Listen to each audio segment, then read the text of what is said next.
It usually starts with a sound you've heard before, but never understood.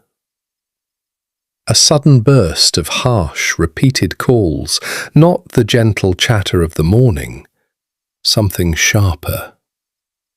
Within seconds, birds you didn't even know were nearby come flooding in, from the hedge, the wires, the neighbour's oak, and they gather, all of them, around a single spot in your yard.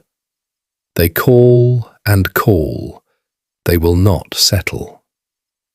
And then, just as suddenly, they go silent, and they leave.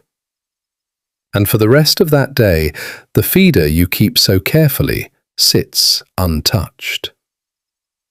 Most people who see this assume a hawk passed through, a cat maybe, a near miss, and they go back inside. But what you may have just witnessed is one of the strangest, most carefully studied, and most quietly unsettling behaviours in the entire natural world. The birds were not panicking. They were responding to a death. One of them was gone, and the others had come to do something about it. Scientists have a name for what you saw, and what they've learned about it in the last 15 years changes everything about how we think the small birds in an ordinary backyard understand the one thing we assume only humans truly grasp. Today, we're going into what birds actually do when one of their own dies, what the gathering means, why they suddenly abandon a place they trusted, how a single death can be remembered not for hours, but for years. And near the end, the response that has nothing to do with fear at all, and that anyone who has ever lost someone will recognize instantly. Welcome back to... If your yard feels like a place where something quietly meaningful is always happening just out of sight, subscribe before you go, because this happens far more often than you think, usually while you're looking the other way. Stay until the end, because the last thing we cover is the part researchers are most careful about, and the part you will feel the most. Number 1. The gathering. When a bird first discovers the body of another bird of its own kind, it does not stay quiet. In one of the most important studies on this, biologist Teresa Iglesias at the University of California, Davis, watched what western scrub jays do the moment they find a dead jay. The discovering bird begins a loud, rasping alarm call, and it does not stop. That call is a summons. Within a minute or two, other jays arrive, then more. They perch around the body in a loose circle, some just feet away, and they call together in a chorus that researchers literally named a cacophonous aggregation. It can last 10 minutes. It can last 30. On some occasions, the birds return to that spot for more than a day.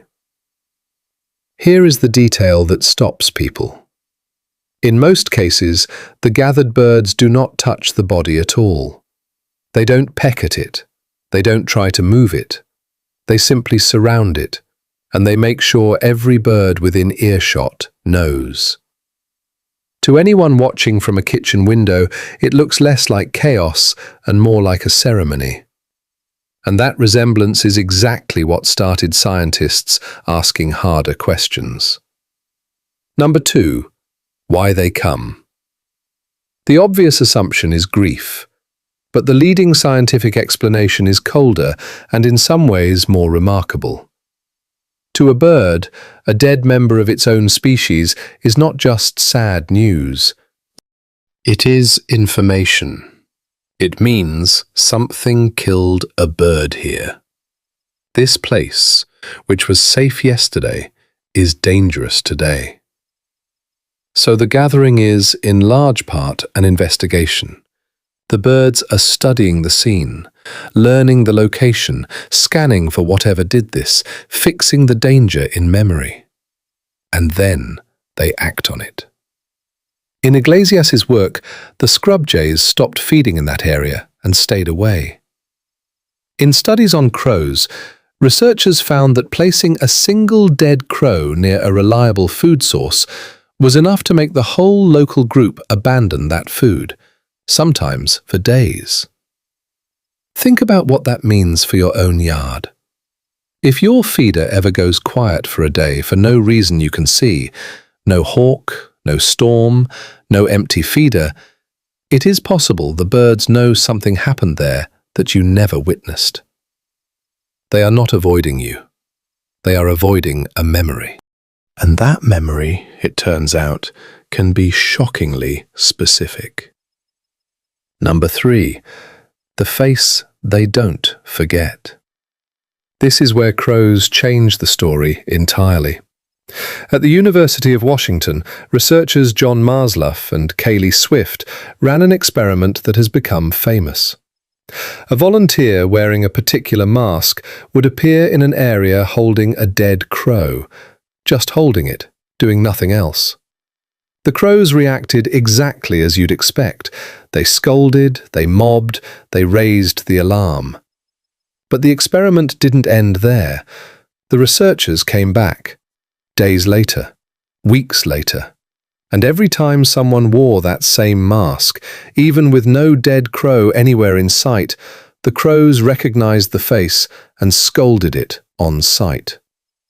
They had connected a specific human face to a death, and they did not let it go. Follow-up work showed crows holding that association not for weeks, but for years. A crow can look at a face once, in one bad moment, and carry that judgment for a significant fraction of its entire life. So if a crow has ever screamed at you from a wire, and you had no idea why, it's worth asking what that crow or its family might have once seen you standing near. Number 4. Knowledge that outlives the bird. Here is the part that lifts this from instinct into something closer to culture. When crows mob a dangerous face or place, the birds doing the scolding are not only the ones who saw the original death. Younger crows, crows from neighboring territories, crows that were nowhere near the event, they join in. And in doing so, they learn. They learn the dangerous face from their neighbors. They learn it from their parents. The knowledge spreads outward through the flock and downward to the next generation, passed bird to bird like a story told and retold. One crow's discovery can become something an entire neighborhood of crows knows and acts on, long after the bird that first saw it is gone. Sit with that for a moment. A death that happened in your yard, witnessed by a single bird, can become a piece of shared memory carried by crows who will still be alive a decade from now. The bird died. The information did not. Number 5. The ones who stay. Everything so far has been about danger, memory, survival.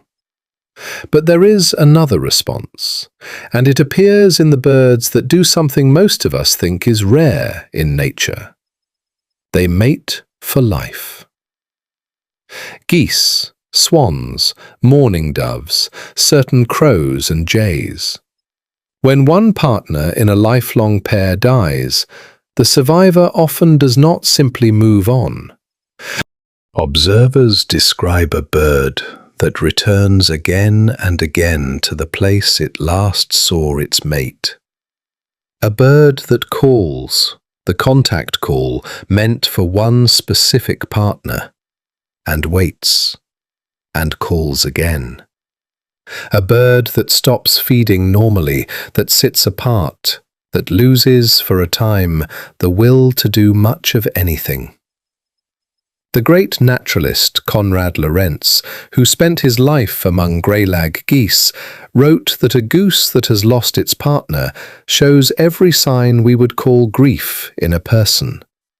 The drooping posture, the sunken eyes, the sudden drop to the bottom of the flock's social order, no longer willing to defend its place. Scientists are careful here, and they should be.